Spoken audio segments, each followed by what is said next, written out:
Hello अस्सलाम वालेकुम। उम्मीद है आप खैरियत से होंगे। आज आपको एक फिर कहानी सुनाना चाहूँगा, एक छोटी सी कहानी। ये कहानी अमेरिका से ली गई है, यानी पैराशूट की स्टोरी है। तो कहानी कुछ इस तरह से है। फाइटर पायलट थे जिनका नाम था कैप्टन चार्ली प्लम। तो वियतनाम जंग में किटी हॉक नामी एक एयरक्राफ्ट कैरियर था, यानी जहाज था, जिसमें कैप्टन चार्ली प्लम ने एक फाइटर पायलट थे, बड़े फेमस फाइटर पायलट थे। He was considered to be a hero because he had flown 74 successful missions. 75वें मिशन पर वो जा रहे थे। तो on the 75th mission his plane was shot down on enemy territory on Vietnam.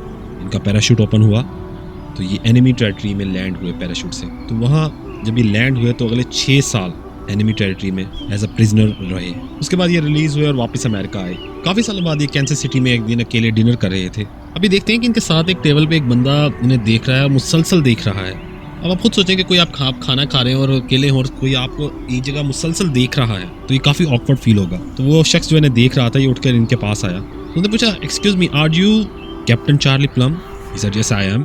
इसने कहा, आप वही हैं जो वियतनाम मिशन में तमाम मिशन फ्लाई करते थे। तो आपके मुतालिक कहा जाता है कि आपने 74 सक्सेसफुल मिशन किए हैं और 75th मिशन में आपका प्लेन शॉट डाउन हुआ, आपका पैराशूट खुला और आप एनिमी टेरिटरी में लैंड हुए, प्रिजनर ऑफ वॉर रहे आप। उसने कहा, आपको ये कैसे पता?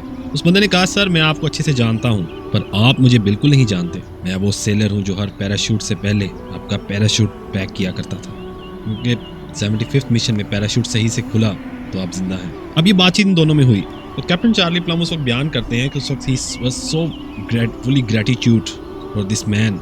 इनमें उस वक्त इतनी ज़्यादा इनमें अंदर इस वक्त उस आदमी के लिए इतनी शुक्रगुजारी की जो फीलिंग थी उस इंसान के लिए, और साथ साथ में थोड़ा रिग्रेट भी था। थोड़ा इनको ये भी महसूस हो रहा था कि इस सेलर को शिप में मैंने न जाने हज़ारों बार देखा हो, हज़ारों बार मिला भी हूँगा, मैंने इसको कभी हेलो तक नहीं बोला, मैंने कभी इसको एक्नॉलेज भी नहीं किया, क्योंकि मैं कैप्टन था और ये सेलर था।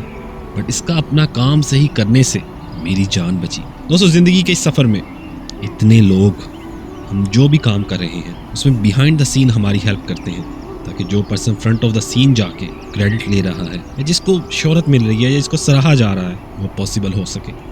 इस कहानी में हमारे जो पैराशूट पैकर हैं वो भी उतने ही हीरो हैं, वो हीरो से कम नहीं है। अब फाइटर पायलट तो हीरो है ही, बट ये जो पैराशूट पैकर है ये भी हीरो है, क्योंकि अगर ये अपना किया गया काम सही तरीके से ना करें तो फिर हमारा जो हीरो है, हमारा जो फाइटर पायलट है, उसकी जान भी खतरे में पड़ सकती है।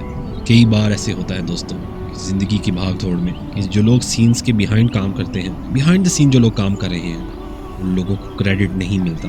क्रेडिट तो दूर की बात है, कई दफ़ा एक्नॉलेजमेंट भी नहीं मिलती।